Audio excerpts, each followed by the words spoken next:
Breaking news, attempted capital murder charges filed against the man at the center of that dramatic standoff. The sheriff announced those charges about 30 minutes ago. The suspect accused of injuring 4 members of law enforcement since Wednesday night. An officer was shot in the leg at Silhouette Drive. EMS is en route.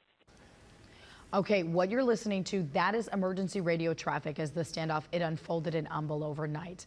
Teron Green eventually gave up, hanging onto the arm of SWAT equipment. It's called a rook that they used to ram into the home where he was hiding.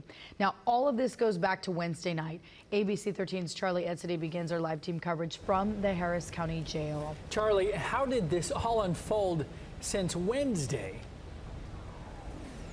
Yeah, Rita, Jacob, there is so much to work through with this entire situation, and so I'm going to carefully, walk you through all of that. But we know this morning Teron Green is in HCSO custody here in the jail downtown, and as you mentioned, facing very serious charges, 3 counts of attempted capital murder. And so he was at the center of an intense manhunt that lasted about 24 hours, and we want to show you again how everything ended in very dramatic fashion. So this was the crazy ending to that standoff. Green was pulled from a home while clinging to a piece of heavy equipment called a rook.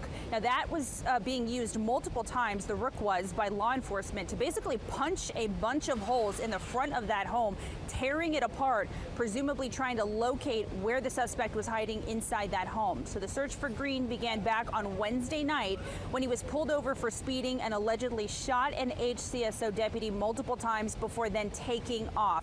So that, of course, started an intense search to find him, eventually leading law enforcement to the home in Humble yesterday afternoon. Well, as deputies approached, a woman and 2 children were leaving that house, and the woman apparently confirmed Green was inside. And that's when the man allegedly fired several times at the deputies. 2 were shot in that incident, one with HCSO, the other with the U.S. Marshal Service, and another deputy marshal was also grazed by a bullet in that incident. So at that point, the standoff began. Multiple agencies carefully worked for 5 hours to bring things to an end just before midnight. He saw that we were going to be relentless. We weren't going anywhere. We had strong support out here. Perimeter was set, and I think he probably realized that it was kind of the end of the game at that point, and there wasn't going to be anything else to do. And at this point, we are awaiting to hear when Green will make his first appearance before a judge. So, of course, we will keep you updated. Charlie Edsity, ABC 13, Eyewitness News. All right, Charlie, thanks so much.